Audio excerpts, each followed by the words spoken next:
waan ku salaamay Sheekh Shibli salaan kadib Sheekh waxaan ahay hooyo xaasa oo haysata 4 caruur ah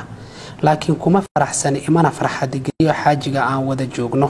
macnaha xagga sariirta mar walba igu ma qanciyo muddo dheerna ay soo socotay arrinkan ee hadii aan furiin ka dalbada dambi miyay igu taa Sheekhow jazaakallahu khayr alxamdulillah horta ma xadaysa raga awoodooda xad go'an oo sharcigu inta inay sameeyaan weeye leh aniga ma garanayo dumarka kala duwan baahidoodana cinda jamaahiiri ahli ilcilmi xaaladan oo kaleeto xaalad xaq fasaq keeni karta maaha waday walaadahay iyadoo 4 caruur aan leeyahay dana wada joogeen hooyo ilma dhalaysaay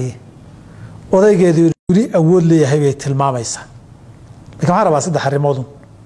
inaan qofkan talahaan u taarto waa marka koobaad ee hooyo ilma leh 4 caruurna wadata haddii ninkan inta aad kaga calaacalayso bari haddii aad ninka kala tagtaan oo buriso ama cayriso mid kale aad heli wax dabada ma jirto haddaad hesho aabba 4 caruur oo san dhalin inaad la hayn karto uma badna waalidku ilmihiisa si ugu dulqaata qayladoodii iyo rabshadoodii iyo culayskooda uguma dulqaata ilmo uusan dhalin aabba aan dhalin ugu dulqaadan karin markuu yimaadana adigana cuqdad baad qaadi oo ninkan ilmaha ma dhalino dan kama laho si gaar u dhibsanayaa nooc cuqdadaa geli hooyada kala ilaalintoodii iyo maxaad saa u leedahay muran iyo qaylaad ku jira tan haddaad dhinaca ka dhibsanayso takala lafteeda hadiiba aad hesho khiyaarka xaaladda labaad ugu fiicana mushkilad iyo dhib kama madhna adduunkuna waa iska mashaakil badan yahay saas darteed horta inta aad haysato inaadan helin baaba dhici karta oo hooyooyin badan oo ama laga dhintay ama raggoodii kala tageen oo ilma haystaay intaa yarna maba hayaan inta wax heshayna mashaakil baa iyaga iyo raggii ilmaha aan dhalin kala haysta mashaakilkuna dee mid haddaad ka cararto mid ka daran aad u gasho ida lafteedu xal ma aha mid saddexaad waxaan dhihi lahaa waxyaabahan dareenka iyo gogosha cuntooyinka iyo waxyaabaha 2 arrimoodba kaalin bay ka qaataan waadna kobcin kartaa baan isleeyahay xaaladaasi dhibkaana aad u yarayso baahida ah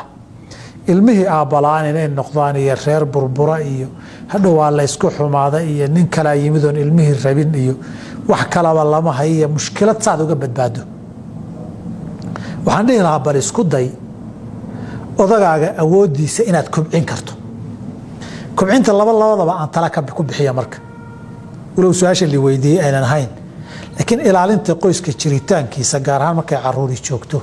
waa wax weyna midna kobcintu hooyaday u noqon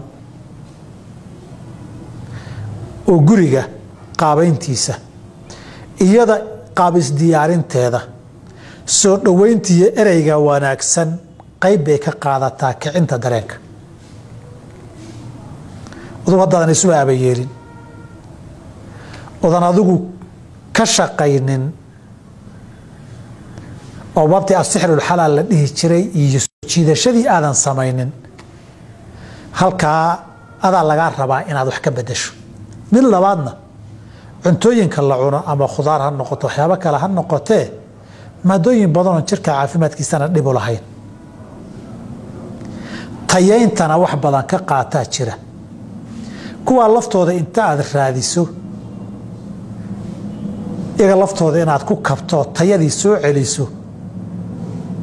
baa ku talin lahaa tawfiiq